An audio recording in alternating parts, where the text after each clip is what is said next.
है, यीशु तुझे मिलता है, यीशु तुझे मिलता है, यीशु तुझे मिलता है। कभी नहीं बदलता, यीशु तुझे मिलता है, कभी नहीं बदलता, यीशु तुझे मिलता है। अपने लोगों को मिलकर भोजन देगा, अपने लोगों को मिलकर भोजन देगा। आज भी तुझे तृप्त करेगा, आज भी तुझे तृप्त करेगा। यीशु तुझे मिलता है, यीशु तुझे मिलता है,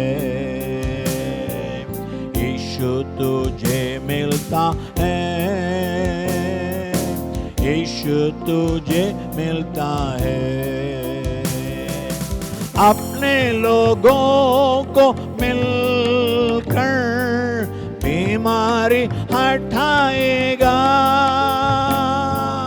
अपने लोगों को मिलकर बीमारी हटाएगा।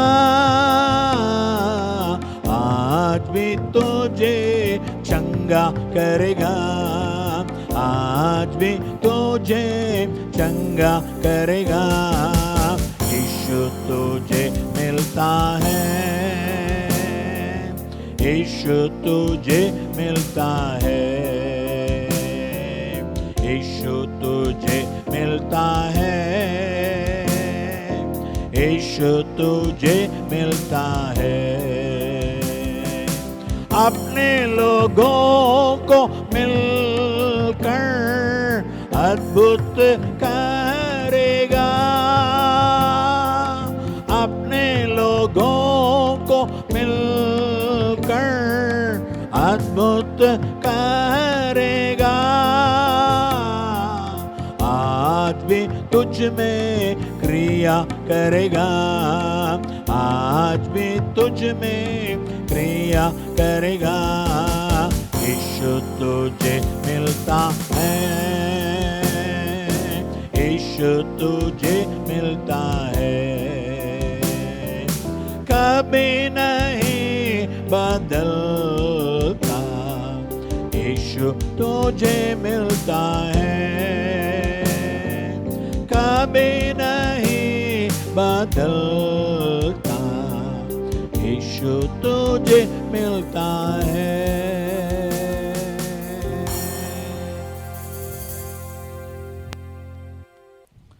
आमीन। हमारे प्रिय भाई बहनों को यीशु मसीह के नाम से हमारा नमस्कार। और आज के यीशु तुझे मिलता है इस कार्यक्रम के लिए आप सबको प्रेम से स्वागत करते हैं।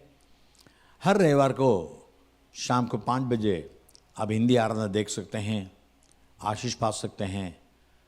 हिंदी जानने वाले सारे भाई बहनों को आप बता दो ताकि उनके जीवन में आशीष पाए। एक हिंदी गीत गाएंगे। यीशु का दरबार में कौन कौन आ सकते हैं? केवल ईसाई आ सकते हैं? केवल फादर आ सकते हैं? या तो केवल पवित्र लिख सकते हैं? नहीं, यीशु का दरबार में कौन कौन आ सकते हैं, क्या क्या मिलेगा, गाएंगे। यीशु का दरबार है मोरे प्यारे लगत रे, यीशु का दरबार रे मोरे प्यारा लगत रे, यीशु का दरबार रे मोरे प्यारा लगत रे, प्यारा लगत है दुलारा लगत है, प्यारा लगत है दुलारा लगत है, यीशु का दरबार रे मोरे प्यारा लगत रे, यीशु का दरबार रे मोरे प्यारा लगत है। यीशु के दरबार में कौन कौन आवे, यीशु के दरबार में कौन कौन आवे, पंडित मूर्ख गवार रे मोरे प्यारा लगत है, पंडित मूर्ख गवार रे मोरे प्यारा लगत है, यीशु का दरबार रे मोरे प्यारा लगत रे, यीशु का दरबार रे मोरे प्यारा लगत रे। यीशु के दरबार में क्या क्या मिलत है, यीशु के दरबार में क्या क्या मिलत है, मुक्ति शांति और उद्धार रे मोरे प्यारा लगत रे, मुक्ति शांति और उद्धार रे मोरे प्यारा लगत रे, यीशु का दरबार रे मोरे प्यारा लगत रे, यीशु का दरबार रे मुझे प्यारा लगत रे। यीशु के दरबार में कौन कौन आवे, यीशु के दरबार में कौन कौन आवे, हिंदू मुस्लिम और सरदार रे मोरे प्यारा लगत है, हिंदू मुस्लिम और सरदार रे मोरे प्यारा लगत है, यीशु का दरबार रे मोरे प्यारा लगत रे, यीशु का दरबार रे मोरे प्यारा लगत रे, प्यारा लगत है दुल्हरा लगत है, प्यारा लगत है दुल्हरा लगत है, यीशु का दरबार रे मोरे प्यारा लगत रे। हाँ, हालेलुया। चलिए आज के वचन में जाएंगे। यूहन्ना 11 अध्याय उसका 35 वचन देखते हैं। जॉन 11:35, यूहन्ना 11:35। यीशु के आंसू बहने लगे, यीशु के आंसू बहने लगे। इंग्लिश में लिखा है जीसस वेप्ट। यीशु आंसू बहाए। क्या यीशु मसीह सर्वसामर्थी परमेश्वर आंसू बहाता है? भजन संहिता 56:8 में, Psalm 56:8, भजन संहिता 56:8 में देखते हैं, तो मेरे मारे मारे फिरने का हिसाब रखता है, तो मेरे आंसुओं को अपनी कुप्पी में रख ले। क्या उनकी चर्चा तेरी पुस्तक में नहीं है? हम परमेश्वर के सन्निधान में जो वो आंसू बहाते हैं वो परमेश्वर हिसाब में रखता है। हम क्या सोचते हैं हमारे आंसू मिट्टी में गिर गए। मिट्टी में गिरने वाली बाहर की है, लेकिन प्रभु के सामने आकर आंसू बहाएंगे। प्रभु हमारे आंसू को देखता है, गिनती में लेता है और संभाल के रखता है, ताकि हमारे हर आंसुओं के लिए वो जवाब दे। हर आंसुओं का परमेश्वर जवाब देता है। जो भी वैसे परमेश्वर यीशु मसीह आंसू बहाया है। क्या परमेश्वर आंसू बहा सकता है? क्योंकि यीशु मसीह भले परमेश्वर हो, भगवान हो, ये दुनिया में मानव का अवतार लेकर आया है। बाइबल यूं कहती है, यूहन्ना 1:1 में, यूहन्ना 1:1 में, आदि में वचन था, वचन परमेश्वर के साथ था और वचन परमेश्वर था। यानी वचन, आवाज, वही तो परमेश्वर था। लेकिन यूहन्ना 1:14 कहती है, जॉन 1:14 में, और वही वचन देहधारी हुआ, एक मनुष्य के देह में आया और अनुग्रह और सच्चाई से परिपूर्ण होकर हमारे बीच में डेरा किया, और हमने उसकी ऐसी महिमा देखी जैसे पिता की एकलौती की महिमा। यीशु मसीह स्वर्गीय पिता परमेश्वर के रूप में था, छाया में था, उसके पुत्र यानी बिल्कुल परमेश्वर के समान, परमेश्वर के सारे सामर्थ्य और अधिकार पाए हुए यीशु मसीह था। लेकिन यीशु मसीह 2000 साल के पहले दुनिया में मानव के अवतार लेकर आया, ताकि मानव के हर दुख सुख वो भी देख ले, सह ले, अनुभव कर ले।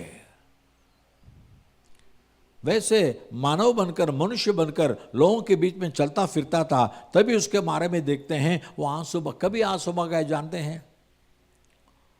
वो 33 से पढ़िए, यूहन्ना 11:33, जॉन 11:33।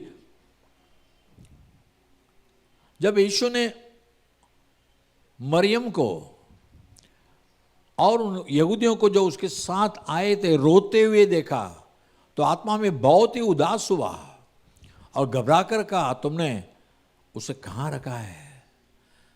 मरियम आंसू बहा के रोती है, मेरा भाई मर गया प्रभु यीशु, अगर तू होता मेरा भाई नहीं मरता। और साथ में सभी लोग रो रहे हैं। एक मरा हुआ इंसान के लिए सभी रोते हैं। यीशु का मन पिघल उठा, क्योंकि यीशु मसीह का मन दयालु है, कठोर नहीं है। तुम्हारे आंसू को देखकर चुप रहने वाला परमेश्वर नहीं है। तुम्हारे आंसुओं से मुंह फेर कर जाने वाला परमेश्वर नहीं है। तुम्हारे आंसुओं के देखकर स्वयं आंसू बगाता है, माने तुम्हारे दुख में सहभागी होने वाला परमेश्वर है। और 11:36 वचन में, जॉन 11:36, 11:36 में आसपास के लोग, जहां इकट्ठे हुए लोग क्या कहते हैं? यीशु मसीह इस मरा हुआ लाजर से कैसी प्रीति रखता था। यीशु प्रेम दिखाना, तरस खाने वाला, प्रेम दिखाने वाला परमेश्वर है। क्योंकि बाइबल कहती है, पहला यूहन्ना 4:8 में, 1 जॉन 4:8, परमेश्वर प्रेम है। क्योंकि परमेश्वर प्रेम है। प्रेम नहीं करते तो परमेश्वर को जानते नहीं है। एक प्रेमी परमेश्वर, एक भयानक परमेश्वर नहीं है। तुम्हारे दुखों में सहभागी लेने वाला परमेश्वर। फिर यीशु आगे बढ़कर कहा, यूहन्ना 11:39 में, जॉन 11:39, 11:39 में यीशु ने कहा, पत्थर को उठाओ। लेकिन मरे हुए की बहन मार्ता कहती है, हे प्रभु, उसमें से अब तो दुर्गंध आती है, क्योंकि उसे मरे 4 दिन हो गए, 4 दिन हो गया मरकर, गाड़ दिया हमने। अभी उसको पत्थर उठाएंगे, बदबू आएगी, दुर्गंध आएगी। लेकिन 40 वचन में यीशु ने कहा, मैंने पहले से तुम्हें कहा था ना, बस 40, अगर तुम विश्वास करोगे तो परमेश्वर की महिमा को देखोगी। फिर 41 वचन पे लोगों ने यीशु का आवाज सुनकर, बस शब्द सुनकर, वो पत्थर को हटा दिया। कब्र के ऊपर रखा हुआ पत्थर को हटा दिया। यीशु आंखें उठाकर पिता से प्रार्थना कर रहा है। फिर 43 वचन पर, वर्स 43, यीशु चिल्ला कर कहा, ए लाजर निकला, बाहर निकला। अगला वचन, इतने में मरा हुआ लाजर कब्र से, वो भी एक गुफा थी, नीचे से ऊपर उठकर आ रहा, चढ़कर आ रहा है। जो मर गया था लाजर, वह कफन से, कब्र से हाथ पांव बंधे हुए निकल आया और उसका मुंह अंगों से लिपटा हुआ। तो यीशु ने उनसे कहा, उसे खोल कर जाने दो, खोल दो। मुंह में पट्टी बांधी है, हाथ पैर को बांध कर रखें। फिर भी यीशु की आवाज ने केवल जिलाया नहीं, बंधा हुआ मनुष्य को चलने लगाया, फिर बंधन खोल दिया। सब लोगों का कितना बड़ा अचंभा हुआ। यीशु के एक आंसू कितने बड़े चमत्कार को लाया। आज यीशु मसीह आपके लिए भी आंसू बहा रहा है। जीसस वीपिंग फॉर यू, तुम्हारे दुख देकर।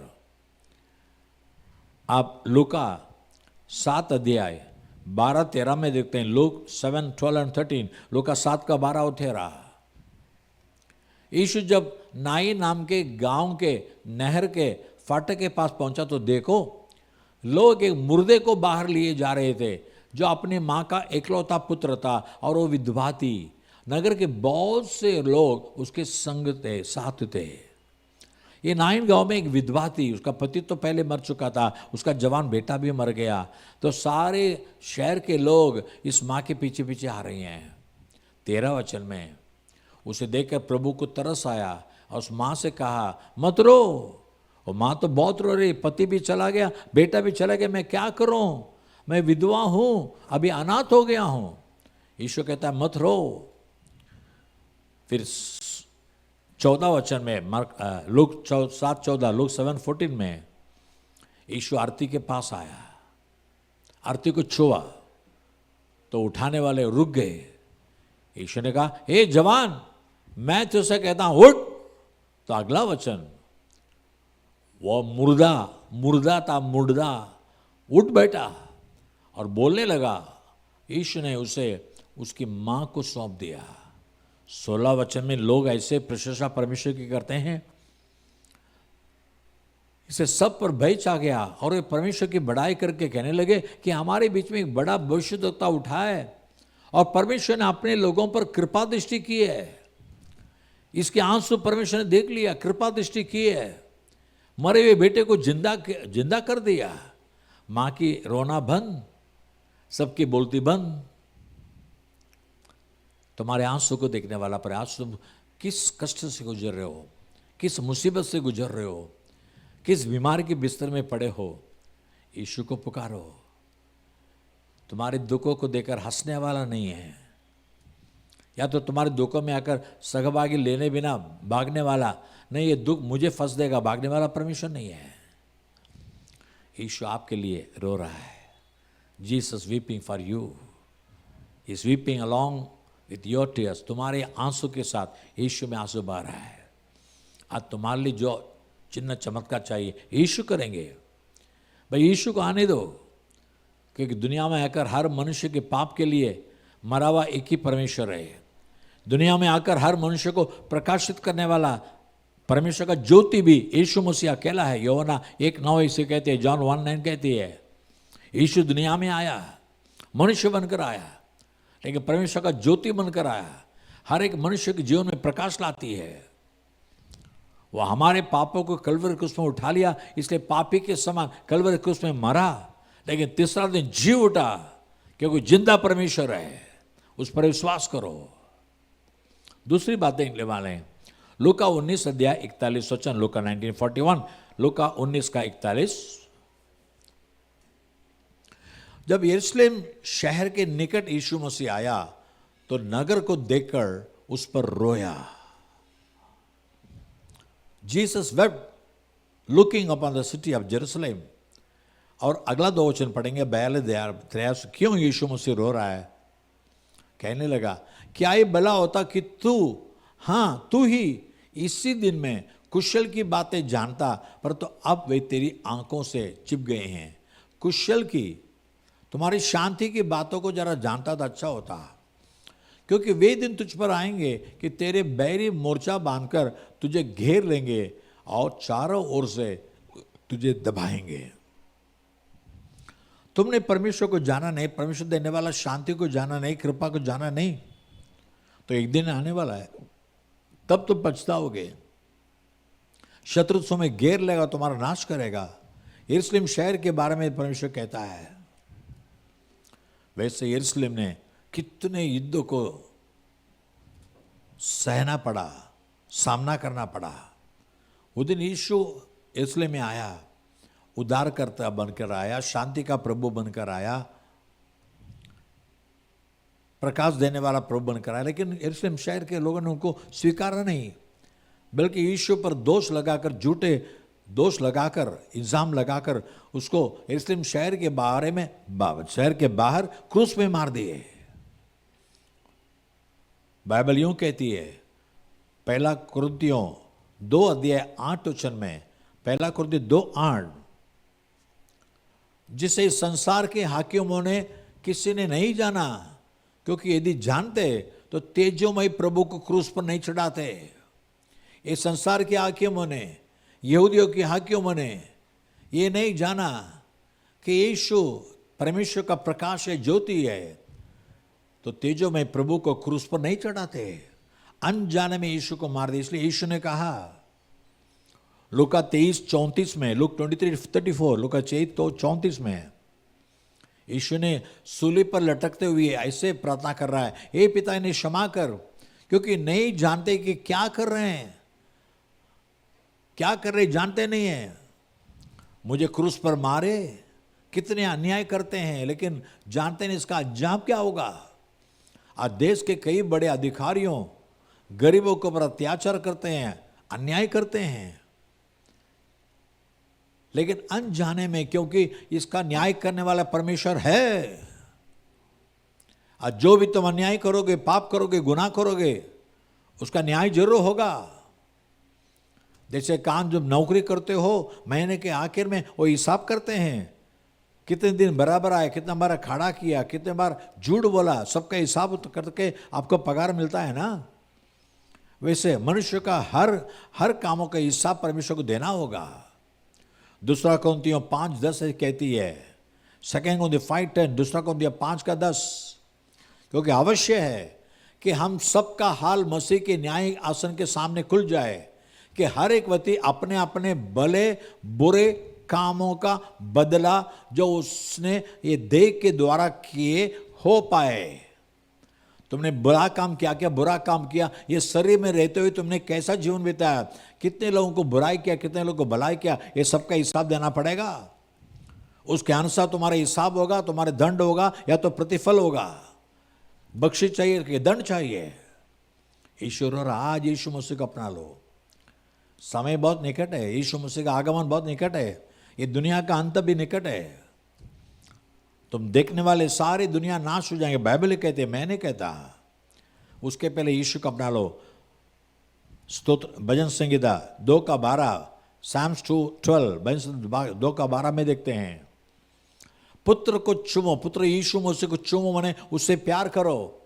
ऐसा ना हो कि वह क्रोध करे और तुम मार्ग ही में नाश हो जाओगे, क्योंकि क्षण भर में परमेश्वर का क्रोध भड़कने को है। धन्य है वे जिनका भरोसा उस पर है। यीशु पर भरोसा किया तो बच गए, नहीं उसका क्रोध फट जाएगा, क्रोध भड़क उठेगा तो कोई मनुष्य बच नहीं पाएगा। आज तुम्हें देखकर यीशु मसीह आंसू बहा रहा है। तुम अब तक पाप से बाहर नहीं आए हो, उद्धार नहीं पाए हो, पाप क्षमा नहीं पाए हो। अगर पाप की क्षमा नहीं पाए, पाप का हिसाब एक दिन देना पड़ेगा। और पाप क्षमा पाए तो अनुग्रह मिलेगी। नीति वचन 28:13 यूं कहती है, प्रोवर्ब्स 28:13, नीति वचन 28:13, अपना अपराध छिपा लेता है तो तुम्हारा कार्य सफल नहीं होगा। जो उनको मान लेता और छोड़ भी देता अपराध को, उस पर दया की जाएगी, दया की जाएगी।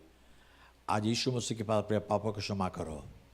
पाप क्षमा करने के लिए यीशु मसीह के अलावा, यीशु के नाम के अलावा और कोई नाम नहीं है। प्रेरितों के काम 4:12 इस तरह कहते हैं, Acts 4:12, प्रेरित 4:12। किसी दूसरे के द्वारा उद्धार नहीं, क्षमा नहीं, क्योंकि स्वर्ग के नीचे मनुष्य में और कोई दूसरा नाम नहीं दिया गया जिसके द्वारा हम उद्धार पा सके। क्योंकि तुम्हारे मेरे पापों के लिए मरा हुआ एक ही परमेश्वर है, लघु भगा हुआ एक ही परमेश्वर है, जिंदा उठा हुआ एक ही परमेश्वर है, यीशु मसीह। उस पर विश्वास करो। और भी यीशु तुम्हें देकर आंसू बहाने मत दो। आज यीशु के अनुग्रह दया को पालो। उसके न्याय बहुत बहुत कठिन है, सह नहीं सकेंगे। आखिर में बात के खत्म कर देता हूं। इब्रानियों की किताब, इब्रानियों की पत्री 5:7 Hebrews 5:7, इब्रानियों 5:7 है।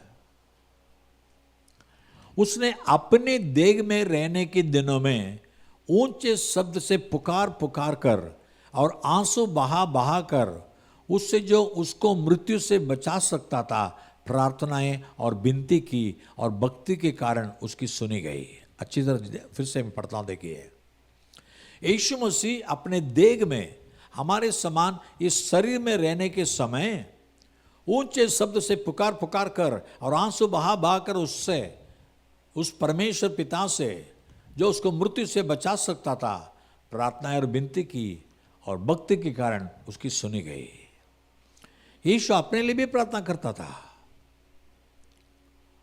दूसरों के आंसू में भाग लेकर उनके आंसू मिटाने के लिए यीशु चिन्ह चमत्कार किया। शहरों को उद्धार का, शांति का सुसमाचार बताया, ताकि सारे शहर के लोग उद्धार पाए।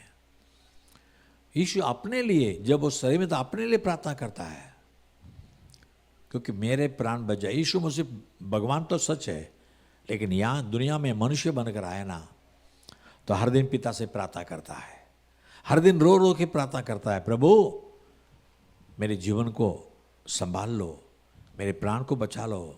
प्रिय भाइयों बहनों, अगर यीशु मसीह स्वयं इस दुनिया में मनुष्य बनकर रहते समय अपने लिए प्रार्थना किया, तो अपने लिए प्रार्थना करते हो अपने मौत से उद्धार पाने के लिए? क्योंकि बाइबल कहती है, रोमियो 6:23, रोमन 6:23, पाप की मजदूरी तो मृत्यु है, पर तो परमेश्वर का वरदान हमारे मसीह यीशु में अनंत काल का जीवन है। Romeo 6:23, Roman 6:23। यीशु मसीह के द्वारा एक अनंत जीवन परमेश्वर के वरदान के रूप में, बख्शिश के रूप में मिलती है। क्या उसे पाना नहीं है? अपने लिए रो, अपने लिए रो, अपने पाप के लिए रो, अपने पाप क्षमा के लिए रो। एक वचन पढ़ के सुनाता हूं, फिर प्रार्थना करेंगे। इब्रानियों 2 अध्याय 14-15, Hebrews 2:14-15। इब्रानियों 2:14 पता क्यों यीशु से प्रार्थना करना है, यीशु ने क्या किया। जबकि दुनिया के लोग अपने लड़के मांस और लोगों के बागी है, तो यीशु मसीह आप भी उनके समान उनका सहभाग हो गया। यीशु आत्मा रूपी परमेश्वर था, लेकिन तुम्हारे मेरे लिए इस मांस और लहू के शरीर पे यीशु मसीह आ गया, ताकि मृत्यु के द्वारा उससे जिसे मृत्यु पर शक्ति मिली थी, अर्थात शैतान को निकम्मा कर दे। शैतान जो हमारा पाप का कारण है, हमारे गुनाह का कारण है, हमारे दुख तकलीफ का कारण है, उसको अपने मृत्यु से नाश करना है। और जितने मृत्यु के भय के सारे जीवन में दासों में फंसे थे, उन्हें छुड़ा ले। मौत का अधिकारी शैतान को नाश करना है। मौत के भय से जिंदगी भर तड़प रहे हैं, उनको मौत के भय से छुड़ाना है। इसलिए यीशु तुम्हारे लिए मेरे लिए एक मनुष्य बनकर आया, मानव रूप लेकर आया। इसे समझने की कोशिश कीजिए। यीशु के पराया परमेश्वर नहीं है, सारे जगत का परमेश्वर है। क्या और किसी ने भगवान कहलाने वाला कोई अपने बनाए हुआ इंसान के लिए, मनुष्य के लिए, मनुष्य जाति के लिए अपना जान कुर्बान किया है? हर कुर्बानी में एक आशीष मिलती है। घासलेट की कुर्बानी होगी तो घर पे बत्ती जलेगी, बिजली की कुर्बानी होगी तो घर में लाइट जलेगी। यीशु ने कुर्बान किया है, अपने जान दिया है, अपना लहू बगाया है, ताकि तुम्हें उद्धार क्षमा की एक आशीष मिल सके। वो परमेश्वर का वरदान है। ईश्वर पर विश्वास कीजिए। यूहन्ना 5:12 कहती है, पहला यूहन्ना 5:12, 1 John 5:12, पहला यूहन्ना 5:12, पुत्र यीशु मसीह को पाए तो तुम्हारे पास जीवन है।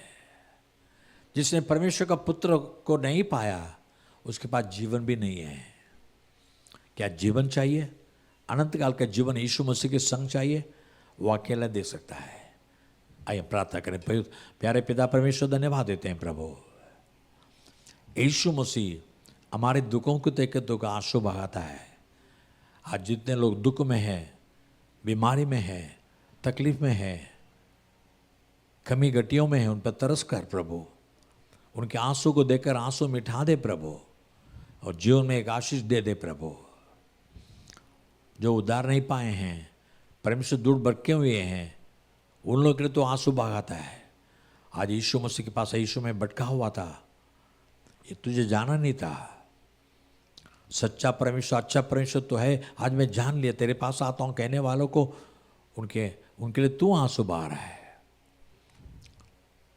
और उद्धार नहीं पाए लोगों के लिए आंसू बहा रहा है। और हर एक जो आंसू बहाते हैं, मेरे पापों से शुद्ध कर, मुझे मौत के बंधन से छुड़ा दे, अनंत काल के जीवन यीशु मसीह की चाहिए, ऐसे कहने वालों को तरस कर प्रभु उनके आंसू को पहुँच दे, हर एक आंसू को पहुँच दे। यशाया 25:8 में, आयसा 25:8, यशाया 25:8 में प्रभु परमेश्वर मौत के ऊपर विजय पाएगा और सारे लोगों के आंखों से आंसू को मिटा देगा, हर एक के चेहरे से आंसू हट जाने दे प्रभु। तो हमारे दुख उठाया, अब तेरे बच्चे दुख नहीं सुख लेने पाए। आशीष करो यीशु मसीह के नाम से मांगते हैं पिता, आमीन आमीन। God bless you. अगले रविवार को शाम को 5 बजे फिर मिलेंगे। उसके साथ साथ हमारे कलीसिया का आराधना हर दिन सुबह 5 बजे होती है। बेतेल मुंबई लाइव में देखिए, सुबह 5 बजे आपको हिंदी तमिल में आराधना होगी हर दिन। रविवार को सुबह 10 बजे आप लगा देखिए, हिंदी में आराधना होगी। ऐसे प्रभु की आशीष पाइए, प्रभु आपके साथ रहे। God bless you. फिर मिलेंगे। आमीन।